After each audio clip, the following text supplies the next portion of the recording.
الرحيم والصلاة والسلام على أفضل المرسلين سيدنا محمد. معكم عمر محمد سينيور داتا انجينير، اشتغلت على موسم الحج 2025. طيب، البروجكت اللي احنا هنشتغل عليه النهارده إن شاء الله هيكون از جونيور داتا انجينير. في كتير جدا من الداتا انجينيرز ما يعرفوش يتعاملوا مع الباي سبارك. باي سبارك زي ما اتكلمنا قبل كده هو مفيد جدا في الداتا الكبيره. لو انا عندي بيج داتا ازاي اتعامل معاها، علشان انا الشغل بتاعي بيتقسم فيه على كلاسترز. تمام. طيب، انا ايه المطالب مني عشان اقدر ادخل البروجكت ده؟ لازم اكون عارف بايثون، عارف اس كيو ال، وكمان عندي نولج كويسه عن الباي سبارك. كده كده في توتوريال عندنا على القناه شارحين كل حاجه تخص الباي سبارك. طيب، انا دلوقتي عندي بروجكت. السيناريو بتاعي بتاع البروجكت اللي انا بسحب داتا. الداتا ديت جاياني من سي اس في فايل او من داتا بيز او اي بي اي، وعايز اعمل اي تي ال بروسيس بتاعتي، وبعد كده الود الداتا عندي على الداتا وير هاوس. الداتا وير هاوس بتاعتي ممكن تكون سنو فليك، آه ريدس، لا سوري، سنو فليك او بوست جريس. فانا دلوقتي هنشتغل على بوست جريس، هنخلي البروجكت بتاعنا اند تو اند ويكون اوبن سورس. تمام. طيب، قبل ما ابتدي احط ايدي في الكود، وده اكبر خطأ ممكن نتعرض له، لا احنا عايزين الاول نفكر. طيب، ازاي اللي انا افكر؟ لازم ارسم قدامي السيستم ديزاين بتاعي. يعني مش اول ما استلم البروجكت اروح اطبقه على طول، لا لازم الاول اعمل سيستم ديزاين، اشوف انا الشغل بتاعي مظبوط ولا لا، وبعد كده ابتدي الخطوه اللي بعد كده انفذ السيستم ده. طب انا ابتدي ازاي؟ اول حاجه انا محتاج انفذ الشغل بتاعي، ارسمه في دماغي. طب هرسمه ازاي؟ اول حاجه انا هاخد الداتا من مين؟ من السورس، صح؟ خلاص، يبقى انا كده عارف ان في مكان هنا عندي، مكان كده اهو. والمكان ده نديله هنا مثلا دوت، ونكتب عليه ايه؟ السورس. ده عباره عن ايه؟ عن السورس بتاعي، السورس اللي جاي لي منه ايه؟ الداتا. ممكن نصغره شويه عشان يبقى ايه الدنيا جميله جدا. طيب، السورس ده يبقى جواه ايه؟ يبقى جواه فايلز. الفايلز ديت حاجة زي كده اهوت. وممكن نحط ايه؟ شت تحتيها خط عشان نبقى فاهمين ان ده كده فايلز. والفايلز ده عبارة عن، اجيب تكست، عبارة عن ايه؟ م- عندي هنا، عندي اوردر،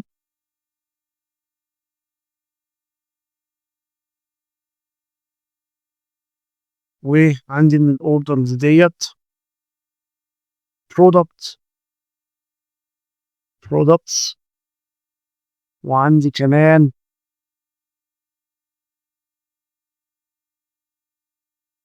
اوردر ايتمز، وعندي كمان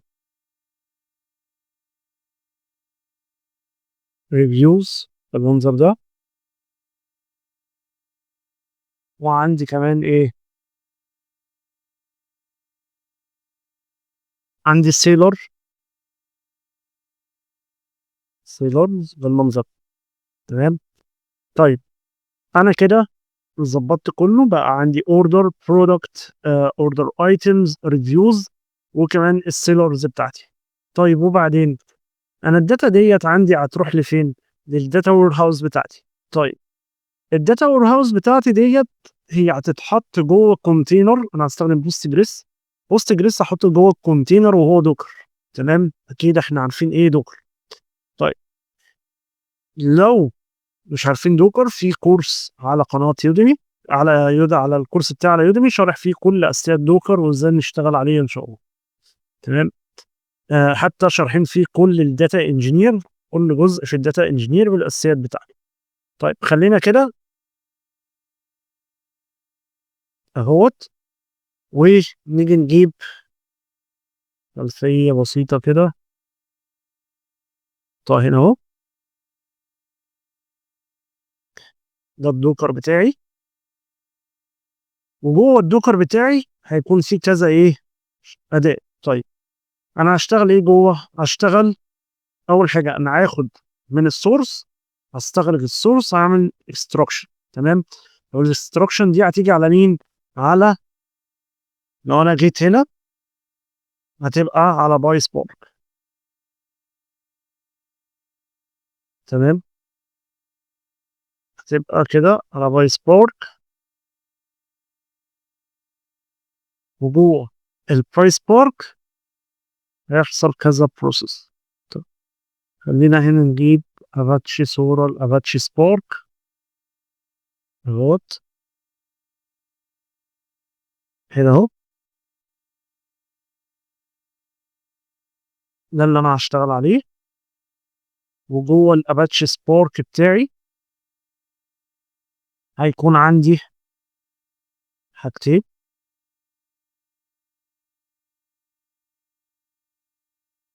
يكون كده عندي برونز،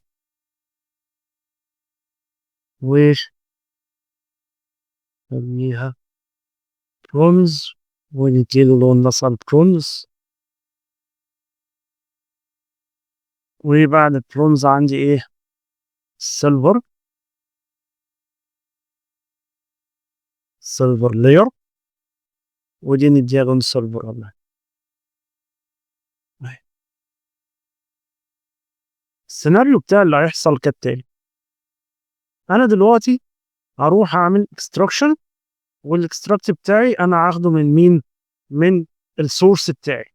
طيب وبعدين السورس بتاعي انا دلوقتي عملت اكستراكشن واخدت الداتا ديت كلها حملتها في البرونز لاير بتاعتي. بعد كده من البرونز لاير انا هنقلها لفين؟ للسيلفر لاير. كل ده بستخدم مين؟ سبارك. جوه سبارك عامل العمليات ديت تمام. مش هلود الاول لان داتا وير هاوس بتاعتي وبعد كده اشتغل، لا انا هعبي الشغل بتاعي بعد كده جوه الداتا وير هاوس بتاعتي. يعني اخدت ده كوبي اهو، واديته هنا، خدت دي برضه كوبي وحطيته هنا، وسميت ديت الداتا وير هاوس بتاعتي. تمام. ديت هيكون فيها ايه؟ هيكون فيها الداتابيز بتاعتي اللي هي عباره عن بوست جريس. وديت بنسميها ايه؟ هتبقى الجولد لاير بتاعتي. خلينا نشوف لون جولد ولا حاجه.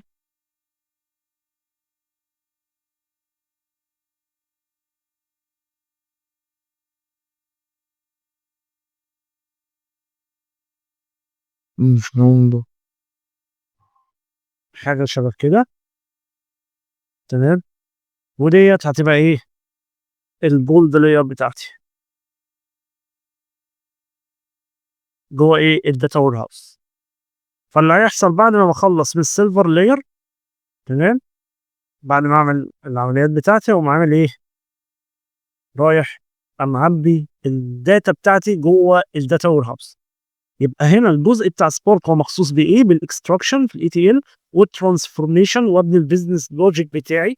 بعد ما ابني اروح اعبي على طول في الجولد لاير عندي في الداتا وير هاوس في الداتابيز. طيب الداتابيز بتاعتي قلنا هنختار بوست جريس، وهنرن على دوكر، حتى اباتشي سبارك هنرن على دوكر. تمام. السيرفيس بتاعت اباتشي سبارك او بوست جريس ان شاء الله هكون عاملها دوكر كومبوز فايل، وهتكون مرفوعه على ملف البروجكت، في ملف البروجكت على الجيت هاب، بحيث لو عايزين تاخدوا الدوكر كومبوز وترنوه عندكم على اللوكال على طول يشتغل، او على سيرفر. طيب بعد كده هنكمل بقى ايه شغلنا.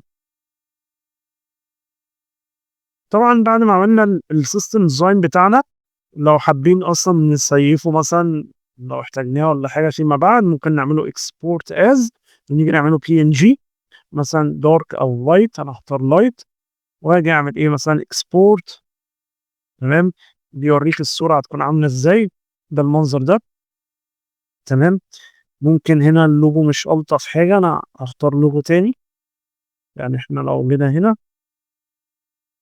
قبل ما اعمل اي حاجه كنسل وتعالوا نشيله ديت، وعندي لوجو تاني بدوكر هيكون لطيف كده اهو.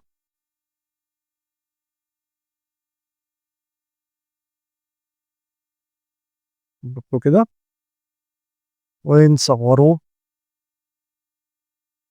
نظن لما اجي اعملها على اللايت سبورت از PNG واختار لايت سبورت، نظن على ايه ظريف. تمام. في نفس الوقت انا اقدر اعمل اكسبورت سيف، وبقى عندي النسخة اهيت بقت السيستم ديزاين بتاعتي. هنيجي لتسطيب المشروع بتاعنا. اول ما جينا بدأنا فيه، عندنا في فولدر في داتا سيت. الداتا سيت اللي مطلوب مني اللي انا اعمل لها اكستراكت وانقلها جوه الداتا وير هاوس بتاعتي. وكمان عندنا الدوكر كومبوز علشان اقدر اشغل سبارك. طيب، احنا في الكورس اساسيات داتا انجينيرنج في يوديمي شرحنا يعني ايه دوكر ويعني ايه دوكر كومبوز، وازاي اللي انا اقدر اعمل سيرفيس وازاي انا ارن ايه السيرفيس بتاعتي. طيب انا عندي هنا سيرفيس عن سبارك ماستر. كده كده الدوكر فايل والدوكر كومبوز هتلاقيهم الاثنين مرفوعين على لينك الريبو بتاعت الجيت هاب. هتاخد نفس الكونفجريشن ديت هتشغلها عندك تشتغل. خلينا نشرحها. سبارك ماستر ده الاساسي بتاعي اللي انا برن بيه السكشن بتاعي. هتلاقي الكوماند اللي انا برن بيه او بي تي سبارك، بعد كده بن، وبعد كده اديله ايه سبارك سامت واديله الشغل بتاعي. وهو بيرن على بورت 8080 والفوليوم بتاعي جوه انا عامل اب اسمه اب. تمام. طيب عندنا برضو سبارك وركر اللي بيشتغل مع سبارك، وكمان عندنا سبارك وركر 2، وبعد كده عندنا البوستجريس. البوستجريس هي بالنسبه لي ايه؟ هي بالنسبه لي الداتا وير هاوس بتاعتي. تمام. بدل ما انا اروح ابني داتا وير هاوس لوكال، لا انا اشتغلتها عن البوستجريس على سيرفرز على دوكر بحيث اكون ايه متعود ان انا اشتغل بيه. طيب الايمج بتاعتي بوستجريس 50، الكونتينر نيم بوستجريس، الانفايرمنت بتاعتي اللي هي بوستجريس داتابيز، اسم الداتابيز بتاعتي هي داتا وير هاوس، وعندي البوستجريس يوزر هي سبارك، البوستجريس باسورد هي سبارك، هي بترن على بورت 5432. اوكي. فاحنا عندنا دلوقتي ازاي نتعامل مع دوكر عن رن زي ما احنا متعودين. طيب، وعندنا كمان الدوكر فايل مهم اللي انا باجي اديله اليوز سبارك. وخلي بالك انت عندك حاجه اسمها جي دي بي سي درايفر هنتكلم عليها بعدين. وبعد كده الريكوايرمنتس بتاعتي قلت له رن لي الريكوايرمنت ديت عشان احتاجها. طيب هي الريكوايرمنت بتاعتي هي ايه اللي انا منزل بيها ايه البوستجريس. طيب لحد دلوقتي ممكن ما يكونش فيه اي حاجه صعبه. تمام. وممكن نشتغل كده على طول. طيب انا عن نفسي ما عنديش اي خلفيه عن دوكر. خش افتح اساسيات دوكر. كمان انا ما عنديش مثلا ازاي اتعامل مع المشروع. انا مش عارف اكتب الدوكر فايل. لا انت البروجكت ده خده از ات از. تمام. شغل الدوكر بالاوامر اللي احنا هنقول عليها امشي ورانا بالظبط. كده كده النسخه ديت هتبقى مرفوعه على لينك الريبو على الجيت هاب. الهدف من البروجكت ده مش دوكر على قد الهدف منه اللي احنا نطبق السوليوشن بتاعنا اللي انا عندي سورس اعمل منها اكستراكت واعمل ترانسفورميشن يوزنج سبارك للبيج داتا، وبعد كده اعمل لها لود للداتا وير هاوس. تمام. من ضمن المشاريع الجايه بتاعتنا ان شاء الله هنتكلم برضه عن دوكر بالتفصيل بحيث انت بالنسبه لك تكون محترف باستخدام دوكر. تمام. يعني انا لو ما عنديش اي خلفيه عن دوكر اسحب الريبو اشغل دوكر زي ما شغال عندي وبعد كده اشتغل عادي ما فيش اي مشكله بالشغل الاي تي ال بتاعتي العادي. طيب هرن دوكر ازاي؟ اجي اتاكد ان الدوكر ديسكتوب عندي شغال. تمام. خلينا نمسح اي حاجه قديمه. هو المفروض يبقى عندك شغال كده. هتدي له ايه؟ هتدي له دوكر كومبوز. تمام. اب داش دي عشان الدوكر بتاعك يرن. تمام. قال لك كرييتد ستارتد والدنيا ايه زي الفل. لو جينا هنا بصينا هنلاقي ايه في بروجكت 2 اي كوميرس اللي احنا هنتكلم عليه. هنلاقي السبارك ماستر بتاعنا ده الاساسي شغال، البوست جريست شغال، السبارك وركر ال2 1 و2 الاثنين شغالين. طيب هنيجي نعمل ايه؟ انا دلوقتي عندي ملف كده، فولدر قصدي، جواه الداتا سيت انا بتاعتي. المفروض ان انا ابقى فاهم الداتا سيت دي عباره عن ايه. عندي كاستمرز ديت فيها كاستمر اي دي، كاستمر يونيك اي دي، كاستمر زيب كود، تمام، وعندي الكاستمر سيتي، وعندي الكاستمر ستيت، تمام، عشان ابقى فاهم. وكمان عندي الاوردرز، عندي اوردرز هو عباره عن اوردر اي دي، كاستمر اي دي، اوردر ستاتس، اوردر بيركز تايم ستامب، وبعد كده عندي ابروف، اوردر ابروفد اد، واوردر ديليفرد، واوردر ديليفرد كاستمر ديت، واستيميتد ديليفري ديت. كل ده بيتكلم على الايه، الديت. عندي كمان الاوردر اي دي، قصدي الاوردر ايتمز، هو عباره عن علاقه ما بين الاوردر العادي عن طريق اوردر اي دي، والاوردر ايتم اي دي، والبرودكت اي دي كمان، وكمان السيلر اي دي، يعني الاوردر ذات نفسه اللي تم، والاوردر ايتم، وبعد كده عندي البرودكت، وعندي كمان اللي بايع، تمام، وعندي البرايس بتاعتي، وعندي حاجه اسمها ايه، الفرايت فاليو، تمام، وعندي كمان الشيرنج ليميت دي، تمام.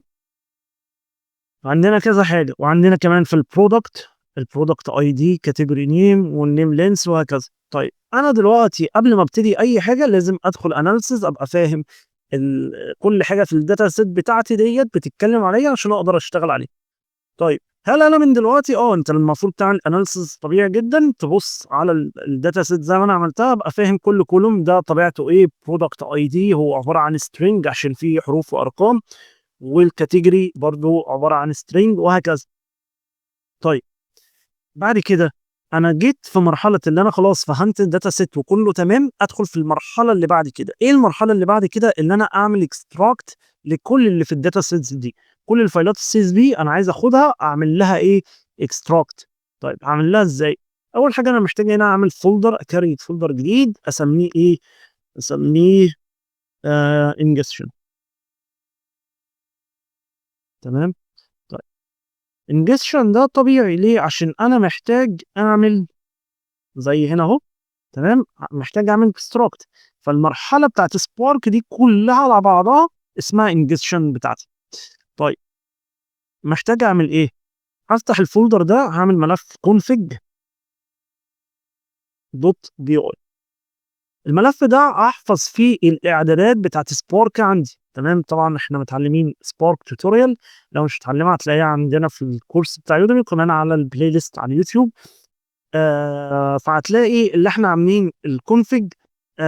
لازم تدي الاول ايه، سبارك، تعمل سبارك كونفجريشن قبل ما تبتدي الشغل. ايه السبارك كونفجريشن ديت؟ انت محتاج فروم ايه، باي سبارك دوت اس كيو ال امبورت مين، انت محتاج تامبورت السبارك سيشن.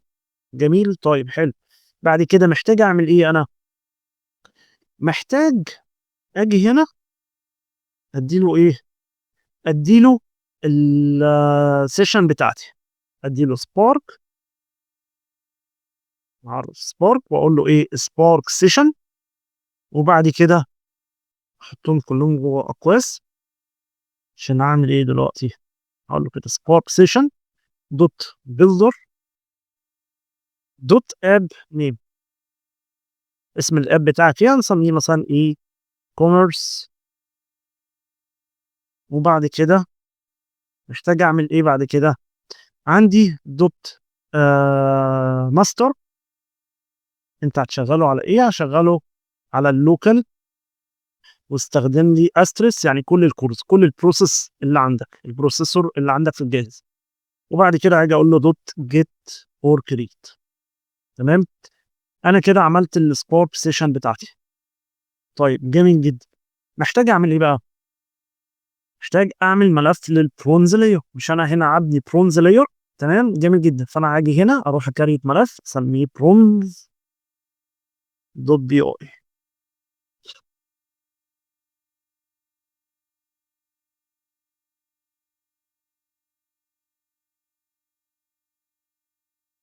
هلاقي هنا كريت لي ملف البرونز بتاعي. هاجي اقول له ايه، انا دلوقتي عايز استخدم مين، سبارك ده. جميل جدا. فهاجي اقول له فروم ايه الكونفيجريشن اللي انت عامله، الملف اللي اسمه config import مين؟ import spark. جميل جميل. طيب انت عايز بقى تلود الملفات ديت، تمام. طيب انا هلود ملف؟ لا طبعا احنا محتاجين في مبدأ في بايثون don't repeat yourself، تمام، او في البروجرامنج عامة، تمام. انت ما ينفعش تعيد نفسك، تمام. فانا محتاج الوب على كل الملفات ديت. حلو قوي. هلوب عليهم ازاي؟ ادي له التيبلز بتاعتي بالمنظر ده، والتيبلز ديت بتساوي ايه؟ ديكشنري. ديكشنري دي فيها ملف كل واحد، يعني انا عندي كاستمرز، وهنا عندي ايه؟ عندي الكاستمرز دوت سي اس في برضه ايه از ديكشنري. انت عملتها از ديكشنري ليه؟ عشان هطلب عليه. وبعد كده عن كذا واحده، واحده هتبقى ايه؟ عندي اوردرز، وعندي كمان ايه؟ اوردر ايتمز، وعندي كمان مثلا products، وعندي كمان ايه؟ ريفيوز. ريفيوز، وعندي كمان، مش لازم نلودهم كلهم، بس على الاقل ايه نبقى حبه حلوين منهم. عندي كمان تمام. انت في مشروع حقيقي آه انت لازم تلود كله طبعا، بس انا هنا عشان ايه بنفهم بس الكونسبت بتاع. عملت تيبل جميل جدا، وعايز اديله البيز بتاعي. طب اديله البيز باث، هم موجودين فين؟ خلي بالك انا دلوقتي شغال في جوه دوكر، صح ولا لا؟ فانا محتاج اديله الباث بتاع دوكر. طب الدوكر بتاعي كان الباث بتاعه ايه؟ الاب. فانا لازم اديله اللي انت جوه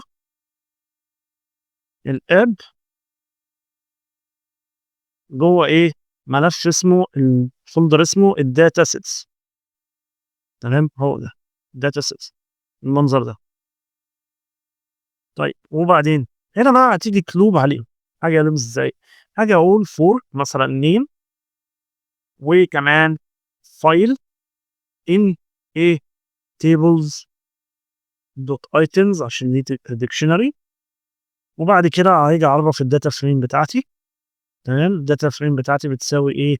حاجه اقول هي عباره عن سبارك دوت ايه ريد، وبعد كده اديله ايه دوت عندي اوبشن.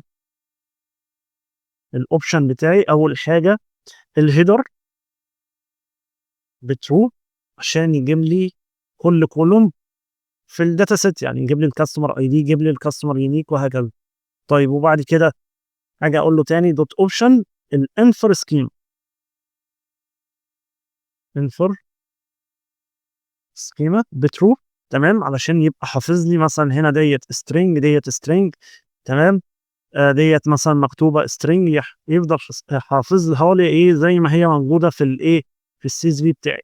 طيب وبعد كده حاجه اقول له ديت ريد، و لا سوري دوت سي اس في على طول. بعد كده ادي له بقى الملف بتاعي. طيب الملف بتاعه هو موجود فين؟ جوه. نعمل هنا فورورد سلاش، اجي ادي له ايه؟ هي موجوده فين؟ جوه البيز باث. طب اسم الفايل ايه؟ اسم الفايل اللي هو النيم اللي جاي لك، او الفايل ذات نفسه اللي هو دوت سي اس في. فاجي اقول له بلس بالمنظر ده، تمام. طيب وبعد كده بعد ما يخلص خالص هاجي اقول له ايه بقى؟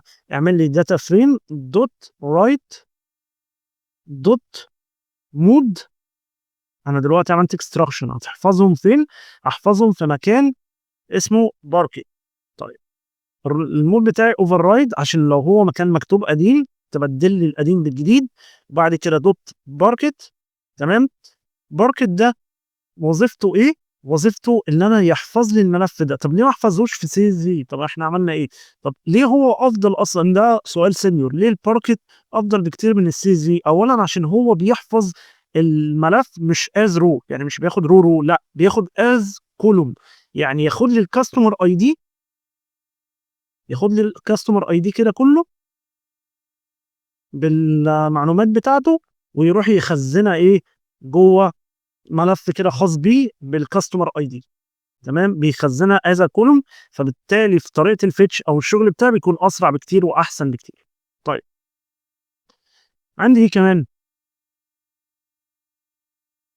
انا قلت له دوت باركيت هتحفظه فين؟ جوه ملف اسمه انجستشن.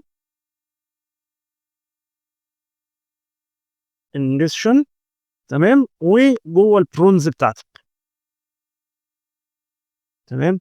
طيب الملف ده هيكون اسمه ايه؟ نفس اسم الايه، النيم بتاعك اللي جاي لك،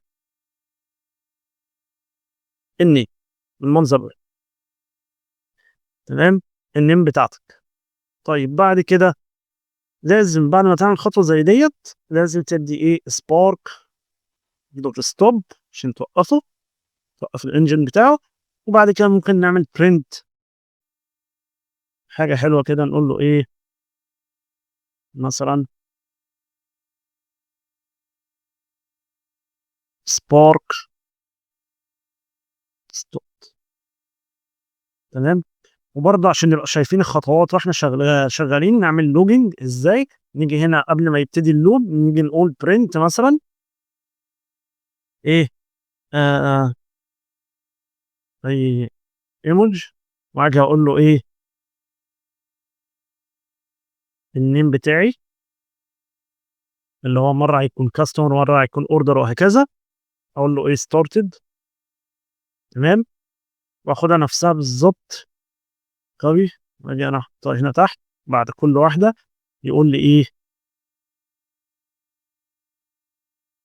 مثلا اند او اند، وهنا ستارت، وهنا اند.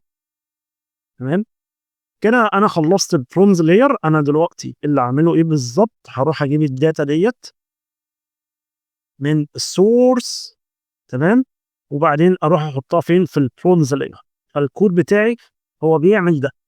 تمام. طيب،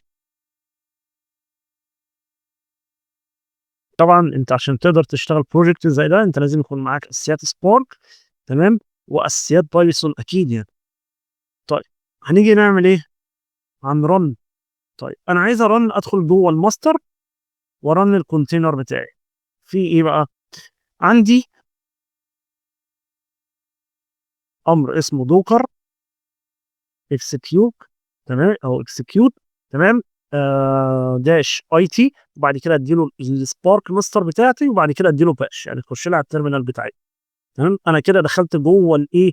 السبارك تيرمينال بتاعتي. بعد كده لو جيت عملت ال اس عليها فاضي، انا دلوقتي محتاج ادخل على السبارك سمت. فانا محتاج اعمل ايه؟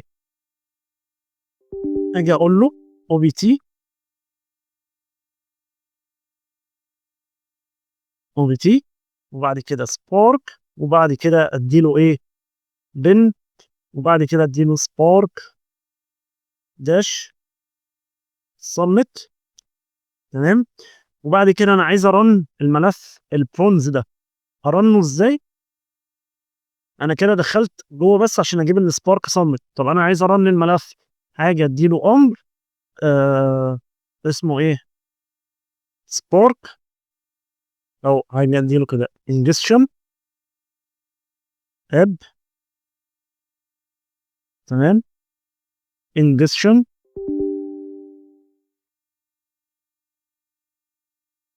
انجكشن، وبعد كده اديله ايه؟ البرونز. وانا هنا لازم اعمله كده برومز دوت بي ار. تمام، ادخل لي جوه الاب، وبعد كده هتلاقي فولدر اسمه انجكشن اللي انا حاطط فيه الكود بتاعي. وبعد كده رن لي الملف اللي اسمه ايه؟ برومز دوت بي اي. تمام، هدوس انتر.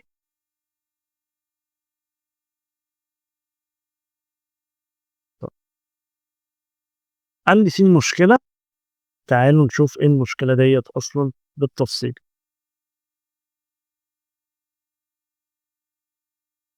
هو هنا بيقول لي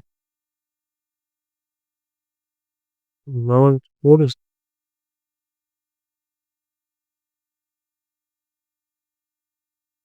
هو غالبا احنا كاتبين حاجه في السيت اب بتاعته غلط. no custom resource for spark drive. هو المشكلة مش كود تقريبا. خلينا نشوف الكونفجريشن. هنا احنا حطيناها في ليست، هي المفروض متبقاش ليست ماستر، ما بتقبلش من هنا كده. نعمل سيل. تعالى نرن تاني. يس.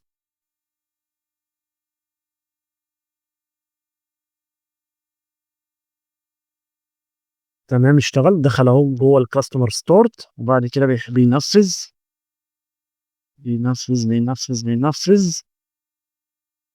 وبعد كده ايه، عمل كمبيوتر، وبعد كده عمل ميتا داتا.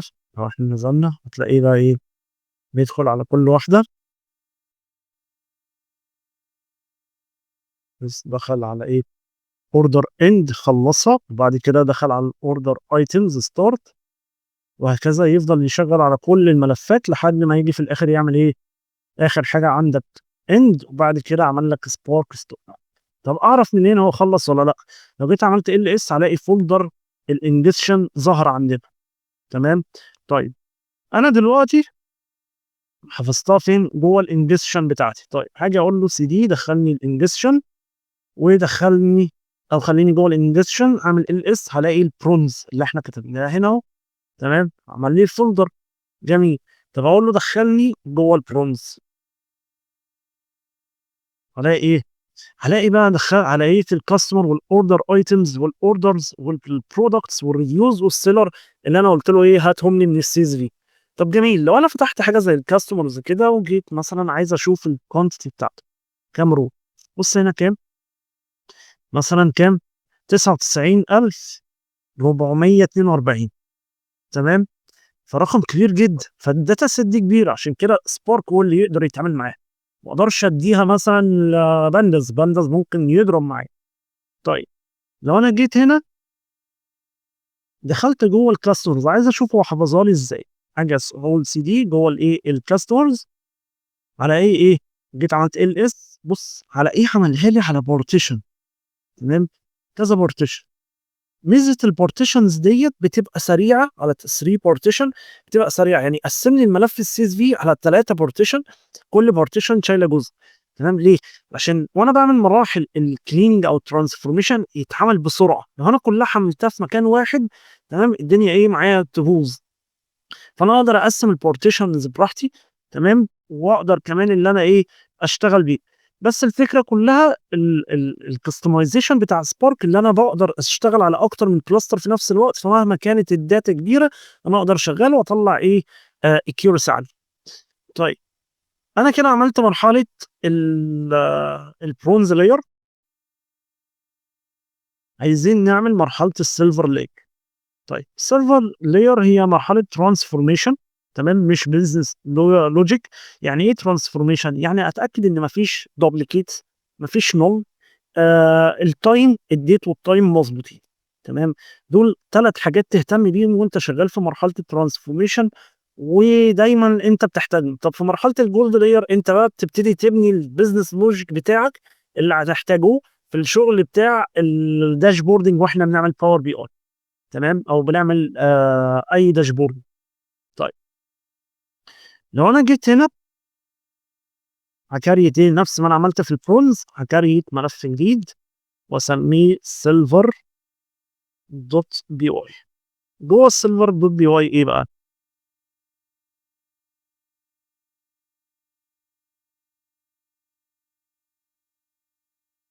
بياخد وقت عندي عشان يكريت فايل، طبعا عشان دوكر والسكرين ريكوردر وكله شغال مره واحده. وانا في سبارك قايل له استخدم كل البروسيس عندي، فمتقل بس.